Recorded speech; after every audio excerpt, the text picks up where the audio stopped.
আসসালামু আলাইকুম রহমতুল্লাহ। আজকে আমি দেখাবো কিভাবে আইএইচটি এবং ম্যাথসে ভর্তি পরীক্ষার জন্য আবেদন করবেন। আবেদন করতে যে সকল তথ্যের প্রয়োজন হয় সেগুলো আগে হাতের কাছে নিয়ে রাখবেন। আর আবেদন করার আগে অবশ্যই ভর্তি সার্কুলারটা ভালোভাবে পড়ে নেবেন, ভালোভাবে বুঝে নেবেন। কী কী ইনফরমেশন লাগবে আমি সেগুলো আগে আপনাদেরকে দেখিয়ে দেই। অবশ্যই এগুলো নোটপ্যাডে লিখে রাখবেন, খাতায় না। নোটপ্যাডে লিখলে হবে কি, এই ইনফরমেশনগুলো বারবার লিখতে হবে না, একবার কপি করে বসাই দিলেই হবে। কারণ দেখা যায় যে ছোটোখাটো কোনো ভুলের কারণে যখন আপনি সাবমিট করবেন সব তথ্য চলে যায়, আবার নতুন করে লিখতে হয়। ভুল হতেই পারে, খুব স্বাভাবিক একটা ব্যাপার। যার জন্য আপনারা অবশ্যই নোটপ্যাডে এই তথ্যগুলো আগে লিখে রাখবেন।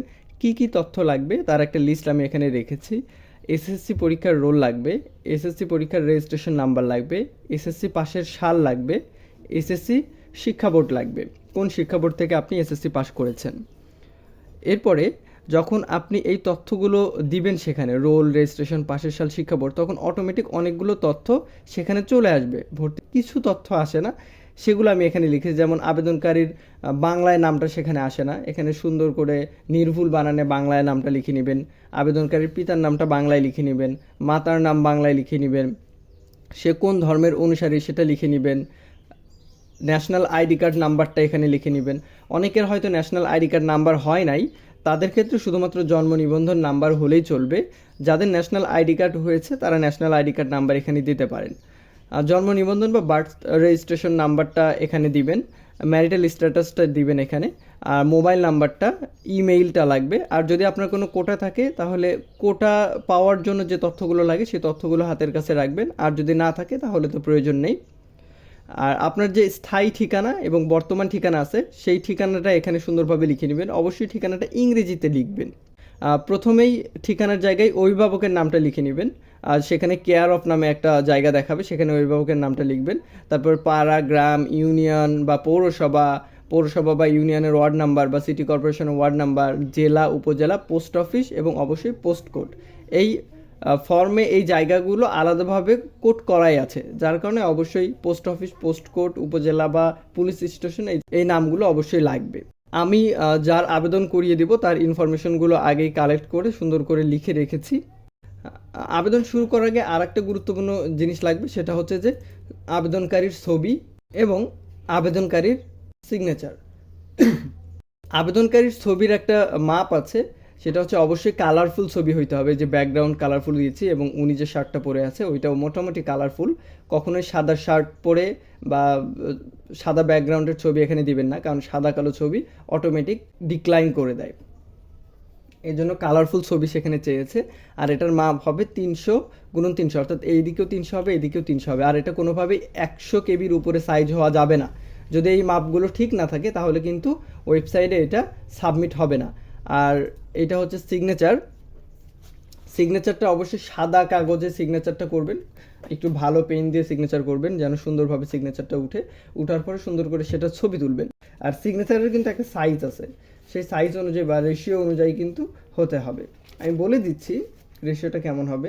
ছবির মাপের ক্ষেত্রে 300x300 পিক্সেল হতে হবে, অর্থাৎ লম্বাতেও 300 হতে হবে, প্রস্থতেও 300 হতে হবে। আর কোনোভাবেই 100 কেবির উপরে হওয়া যাবে না। ফাইলটি অবশ্যই জেপিজি ফরম্যাটে থাকতে হবে, নয়তো নিবে না। আর সিগনেচারের ক্ষেত্রে এটা 300x80 পিক্সেল হবে। আর সিগনেচারটা কোনোভাবে 60 কেবির বেশি হওয়া যাবে না। আর অবশ্যই জেপিজি ফরম্যাটে থাকতে হবে, অর্থাৎ পিএনজি বা অন্য কোনো ফরম্যাটে থাকলে সেটা আপনাকে জেপিজি করে নিতে হবে। ঠিক আছে, আমি প্রথমে দেখে দিই ছবি কিভাবে আপনি প্রসেস করবেন। একটা ওয়েবসাইটে যাবেন, সেই ওয়েবসাইটের নাম হচ্ছে রিমুভ বিজি। রিমুভ বিজি এই ওয়েবসাইটটাতে যাবেন, এখানে আপলোড ইমেজ দিবেন। ধরুন এই ইমেজটি আমরা প্রসেস করব। এখানে ছবি আপলোড দিলে অটোমেটিক ব্যাকগ্রাউন্ডটা রিমুভ হয়ে যাবে। তারপরে এই যে ব্যাকগ্রাউন্ড অপশনে ক্লিক করে কালারে ক্লিক করবেন, এখান থেকে অনেকগুলো কালার চুজ করতে পারবেন। আপনি এই কালারটা চুজ করে নিলেন, তারপর ডান করবেন, এটা ডাউনলোড করে নেবেন। আমার ডাউনলোড করাই আছে তাই আমি ডাউনলোড করছি না। এটা ব্যাকগ্রাউন্ড চেঞ্জ করার পরেই কিন্তু কাজ শেষ না। আপনার যদি ছবি আগে থেকে সুন্দর করে প্রসেস করাই থাকে তাহলে তো হয়েই গেল। আরও একটি ওয়েবসাইট এখানে লাগবে, সেই ওয়েবসাইটের নাম হচ্ছে রিসাইজ পিক্সেল। এখানে আবার যে ছবিটি আপনি মাত্রই ওইখানে সেভ করেন সেটা এখানে নিয়ে আসবেন। যেহেতু আমি সেভ করিনি ওইটা, তাই আমি অন্য একটা ছবি দিলাম। এখানে আনার পরে ছবিটা এখানে লোডিং নিয়ে দেখাবে কিছুক্ষণ পরেই। এই যে হোয়াইটটা এটা 300 করে দিবেন, 300, হাইটটাও 300 করে দিবেন, যেহেতু 300 × 300 চেয়েছে। আর এই যে ফিক্সড অ্যাসপেক্ট রেশিও, এটা যদি টিক দেওয়া থাকে তাহলে অবশ্যই এটা তুলে দিবেন। এরপরে এটা রিসাইজ করবেন। রিসাইজ করলে এই যে এই জায়গাটাতে দেখেন মার্ক করলাম আমি, কারেন্ট 300 × 300 পিক্সেলের ছবিটি 22.86 কেবিতে পরিণত হয়েছে। আর ফাইল ফরম্যাট এটা জেপিজিতেই আছে। এর আগে কত ছিল? 33.45 কেবি ছিল। আগে থেকেই প্রসেস করা ছিল, যার কারণে কম। যদি আপনাদের ছবিটার কেবি বেশি থাকে তাহলে এইভাবে কিন্তু আপনি কমাই নিতে পারবেন।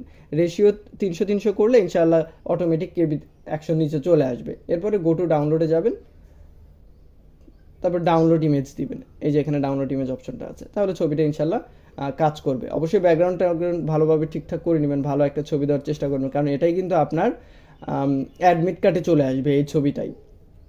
ঠিক সিগনেচারটাও সেম প্রসেসে কাজ করবেন। সিগনেচারটা আপলোড দেওয়ার পরে researchpixel.com আমি অবশ্যই আমার ভিডিওর ডেসক্রিপশন বক্সে ওয়েবসাইটগুলোর লিঙ্ক দিয়ে দিব ইনশাআল্লাহ। এখান থেকে আপলোড ইমেজ ঠিক একইভাবে সিগনেচারটা আপলোড করে নেবেন। আপলোড করার পরে এখানে কত চাইছে, এটা চাইছে 300/80 পিক্সেল, তাই না? এবং সর্বোচ্চ 60 কেবি, 60 কেবির উপরে কোনোভাবে হওয়া যাবে না। এটা ঠিক এইভাবে রিসার্চ করে নেবেন, রিসার্চ করে রেডি করে নেবেন। আবেদন করতে আমাদেরকে যে ওয়েবসাইটে যেতে হবে সেটার নাম হচ্ছে DGME। ওয়েবসাইটের নাম দেখতে পাচ্ছেন, আমি ওয়েবসাইটের লিঙ্কটা ডিসক্রিপশন বক্সে দিয়ে দিচ্ছি, dgme.teletalk.com.bd। এই ওয়েবসাইটে যাবেন। ওয়েবসাইটে যাওয়ার পরে এই রকম একটা আসবে, ওয়েব পেজ আসবে। এখানে অনেকগুলো অপশন আছে। এখানে কিন্তু MBBS, BDS এবং আইএসটির যে নার্সিংটা আছে, আইএসটির যে বিএসসি আছে সেটাও এখান থেকে আবেদন করতে হয়। একদম শেষে দেখবেন আইএসটি এবং ম্যাথস অ্যাডমিশন। এখানে দুইটা অপশন পাবেন, একটা হচ্ছে অ্যাডভার্টাইজমেন্ট বলতে কীভাবে আবেদন করবেন তার প্রসেসটা এখানে আছে। একটা পিডিএফ চলে আসবে সেখানে ক্লিক করলে, এবং নিচে দেখবেন যে অ্যাপ্লিকেশন ফর্ম অপশনটা আছে। অ্যাপ্লিকেশন ফর্ম অপশনে ক্লিক করলে এখানে প্রোগ্রাম দেখাবে যে কোন প্রোগ্রামে আবেদন করবেন। মাত্র একটা প্রোগ্রামই দেওয়া আছে, ভালোভাবে একটু পড়ে নেন। Diploma course in institute of health technology, diploma course in medical assistant training school. এখান থেকে নেক্সট করুন। নেক্সট করার পর দেখাবে যে আপনি কোথা থেকে এসএসসি পাস করেছেন, মানে ন্যাশনাল কারিকুলাম থেকে নাকি ইংলিশ মিডিয়াম থেকে। ন্যাশনাল কারিকুলাম সিলেক্ট করবেন। করার পরে এখানে অপশন দেখাবে যে কি পরীক্ষা দিয়েছেন, এসএসসি নাকি দাখিল। কেউ মাদ্রাসা থেকে পড়ে, কেউ এসএসসি থেকে পড়ে। এখানে এসএসসি ভোকেশনাল আছে বা দাখিল ভোকেশনাল আছে, এগুলো থেকে কিন্তু আইএসটি মার্সে আবেদন করা যায় না, কারণ সেখানে বায়োলজি থাকে না। বায়োলজি একটা শর্ত এবং সায়েন্স একটা শর্ত। দাখিল বা এসএসসি যেটাই হোক আপনি এখান থেকে ক্লিক করে নেবেন। আমার শিক্ষার্থী দাখিল থেকে, তাই দাখিল সিলেক্ট করলাম। বোর্ড দাখিল যেহেতু, তাই মাদ্রাসা বোর্ডটাই হবে। আপনার যে বোর্ড সেই বোর্ড সিলেক্ট করে নেবেন। এখানে আমি রোলটা দিয়ে দিব, রোল দিয়ে দিলাম। রেজিস্ট্রেশন নাম্বারটা দিব। পাসিং ইয়ার, আমার শিক্ষার্থী 21 সালে পাস করেছে, তাই 21 সাল দিয়ে দিলাম। নেক্সট করলেই অনেক ইনফরমেশন এখানে চলে আসবে।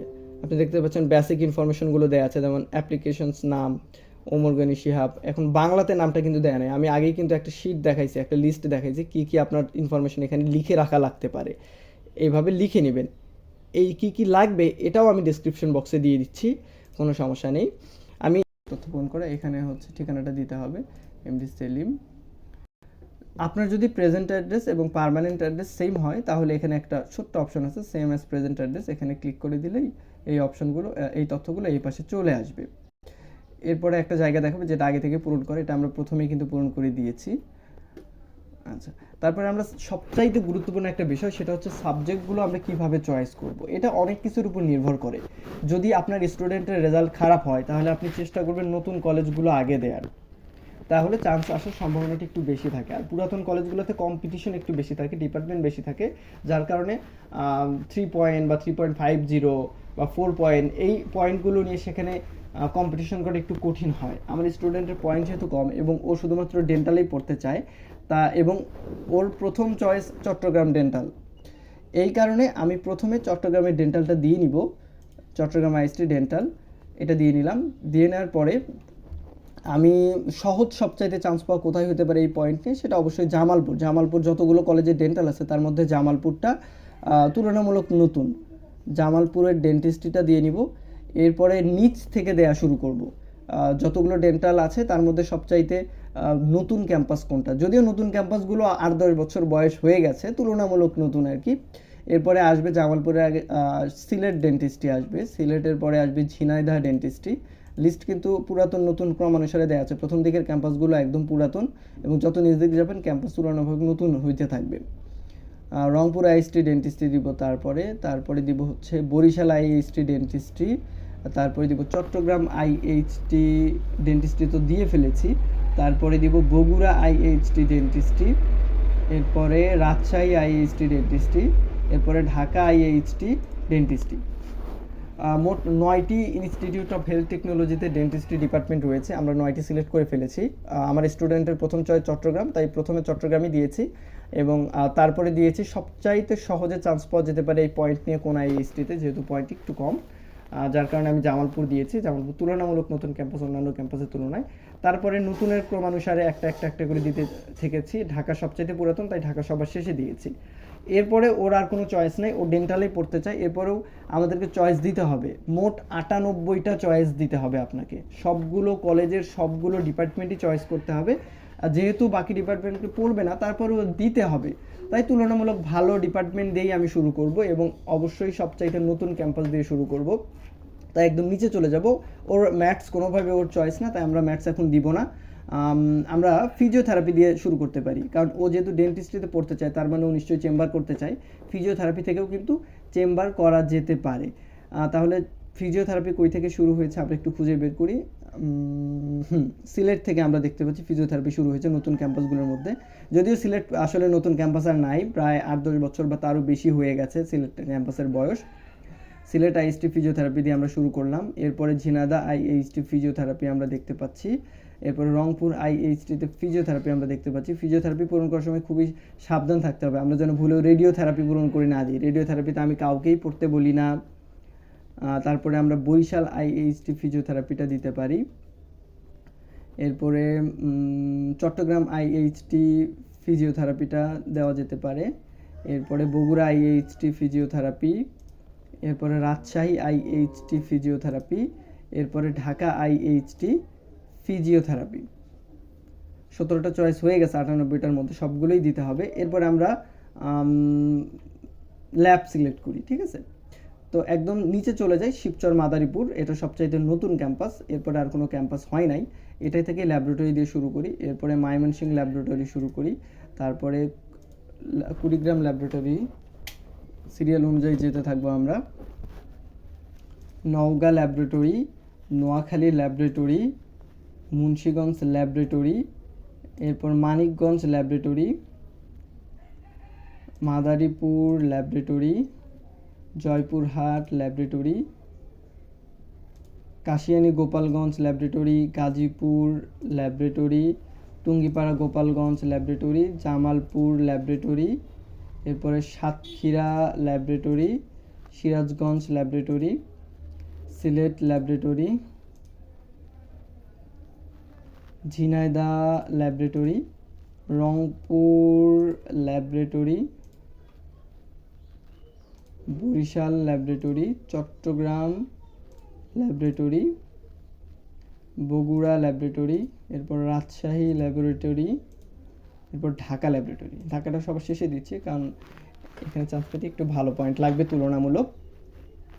তারপর আবার আমরা চয়েস করে শুরু করি, রেডিওগ্রাফি দিব এবার ইনশাল্লাহ। এভাবে একটা করে সিলেক্ট না করে আপনি কিন্তু মার্ক করতে পারেন, কন্ট্রোল চেপে ধরে যদি আপনি ক্লিক করেন তাহলে ইনশাল্লাহ মার্ক হয়ে যাবে।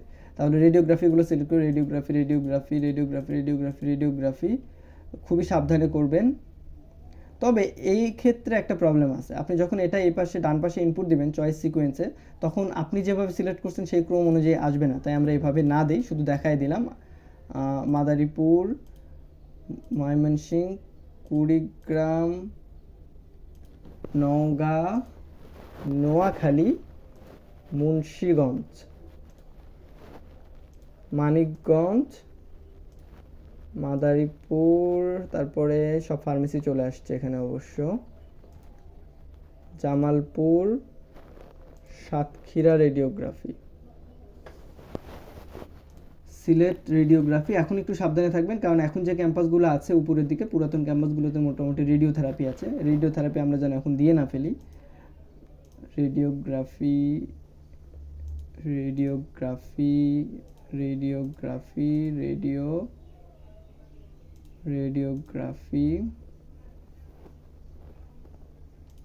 রেডিওগ্রাফি রেডিওগ্রাফি রেডিওগ্রাফি মোটামুটি আমরা দিয়ে ফেলেছি পছন্দের ডিপার্টমেন্টগুলো। এখন আমরা একটু ঢালাওভাবে দিয়ে দিব, যেহেতু বাকি যে ডিপার্টমেন্টগুলো আছে এগুলোতে পড়ার ওর কোনো ইচ্ছা একদমই নাই। তাহলে ঢাকা ওটিএ এবং আইসিএটা একটু দিয়ে নিই আগে, এরপরে ফার্মেসি এবং রেডিওথেরাপি আছে, ফার্মেসিগুলো একটু দিয়ে নিব। Pharmacy pharmacy pharmacy pharmacy pharmacy pharmacy pharmacy pharmacy pharmacy pharmacy pharmacy pharmacy pharmacy pharmacy ফার্মেসিগুলো সিলেক্ট করলাম। এরপর আমরা ম্যাথস সিলেক্ট করব। আচ্ছা আমরা চেঞ্জ করে দিই একটু, কারণ ও যেহেতু বাসা ওর বান্দরবন এবং ওর চট্টগ্রাম প্রথম চয়েস, তাই আমরা প্রথমে একটু কুমিল্লা দিয়ে দিই এবং নোয়াখালীটাও দিয়ে দিই, ওর বাসার কাছে যে ম্যাচগুলো। যদি সিদ্ধান্ত পরিবর্তন হয়, যদি ভর্তি হতে চায় চান্স আসার পরে, বলা তো যায় না, তারপরে দূরেরগুলো আমরা দিয়ে দিলাম। এরপরে কিচ্ছু করার নেই, এগুলো তো চয়েস দিতেই হবে, তাই ঢালাওভাবে সিলেক্ট করে দিয়ে দিলাম। ইনশাল্লাহ ওর জন্য দোয়া রইল যেন চট্টগ্রাম আইএসটি ডেন্টিস্টেতে চান্স হয়, এবং ওইখানে যদি চান্স নাও হয় অন্তত কোথাও না কোথাও ডেন্টালেই চান্স হয়, কারণ ওর ডেন্টালে পড়ার খুবই ইচ্ছা। আমাদের মোটামুটি কলেজ এবং ইনস্টিটিউট সিলেক্ট করা শেষ। মোট কলেজ এবং ইনস্টিটিউট হয়েছে এখানে 98টা, মানে 98টা চয়েস হয়েছে। চিন্তা করা যায়। এক্সাম সেন্টার ওর বাসা বান্দরবন, তাই আমরা এক্সাম সেন্টার চট্টগ্রাম দিয়ে দেবো। আপনি যে কোনো, আপনার যেখানে কাছে হবে আপনার বাসা থেকে, যেখানে আপনি ভর্তি পরীক্ষাটা দিতে চান সেখানেই অবশ্যই এক্সাম সেন্টারটা দিবেন। আর অবশ্যই এসএসসি পাস করছে বলে আবেদন করতেছে এখানে। এখানে প্রশ্ন করছে, do you have pass SSC equivalent exam in science group with biology? Yes, অবশ্যই সিলেক্ট করে দিয়ে দিলাম। আমি গত রাত্রে আবেদন করতে গিয়ে ঠিক এই জায়গাতে, মানে ক্যাপচাতে একটা ভুল করে ফেলেছিলাম। খুব সাবধানে একটা লিখতে হবে। এখানে লেখা দেখতে পাচ্ছি এন জি জি জি, তাই না? জি জি জি 9Z 9Z, আশা করি ভুল হয় নাই। NGG 9Z NGGG, এখানে এটা একটু I declare that the information provide above are correct, এটা একটু স্বীকৃতি দিয়ে দিবেন। বিসমিল্লাহ, আলহামদুলিল্লাহ, আসলে সিলেক্ট হয়ে গেছে। সব ইনফরমেশনগুলো দেখাচ্ছে খুব সুন্দরভাবে। কোনো ভুল আছে কিনা এখান থেকে একটু যাচাই বাছাই করে নেবেন। ওকে, এখন আমরা এখানে ছবি আপলোড দিব। আপলোড, এই যে এইখানে আগে থেকে আমরা ঠিক করে রাখা ছবিটা এখানে দিয়ে দিব। ছবিটা কিন্তু নিচে, যদি রেশিও ঠিক না থাকে তাহলে কিন্তু নিবে না। আবার এখান থেকে একটু সিগনেচারটা দিয়ে নিব। সিগনেচারটা নিচ্ছে না, তার মানে আমাদের একটু সিগনেচার নিয়ে ভাবতে হবে। আমরা দেখি ওরা আর কোনো সিগনেচার ঠিকঠাক করে রাখা আছে কিনা। হ্যাঁ, এবার নিয়েছে, আলহামদুলিল্লাহ, করা ছিল আসলে। এখানে আবার একটু টিক দিয়ে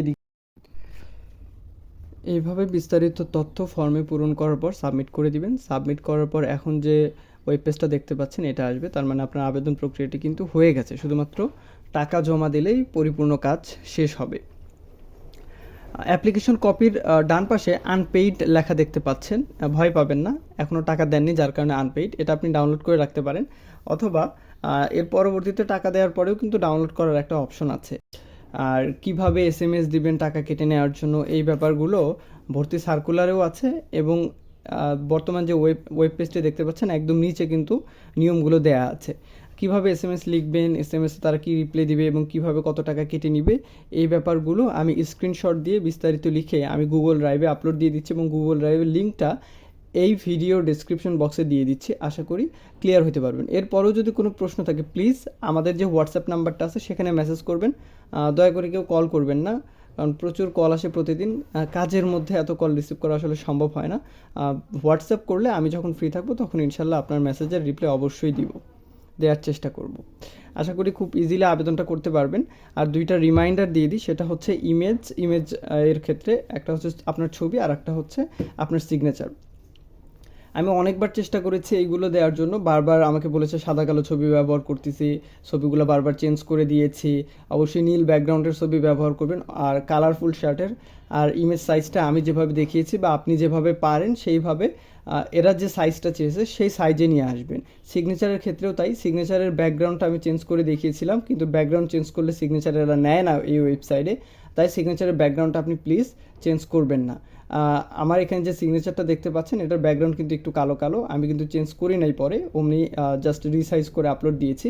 আশা করি খুব ইজিলি আবেদনটা করতে পারবেন। যদি না পারেন তাহলে একটু ভেবে দেখেন যে কী সমস্যা হচ্ছে, এবং কোনো প্রবলেম হলে এখানে কিন্তু বলে দেয় যে এই প্রবলেমের কারণে ফর্মটা সাবমিট হচ্ছে না। সেটা ভালোভাবে পড়ে বুঝে নিয়ে ওই জায়গাটা সলভ করে আবেদন করার চেষ্টা করুন, ইনশাল্লাহ হয়ে যাবে। অনলাইনে আবেদন করা শেষ হলে আপনাকে পেমেন্ট করতে হবে।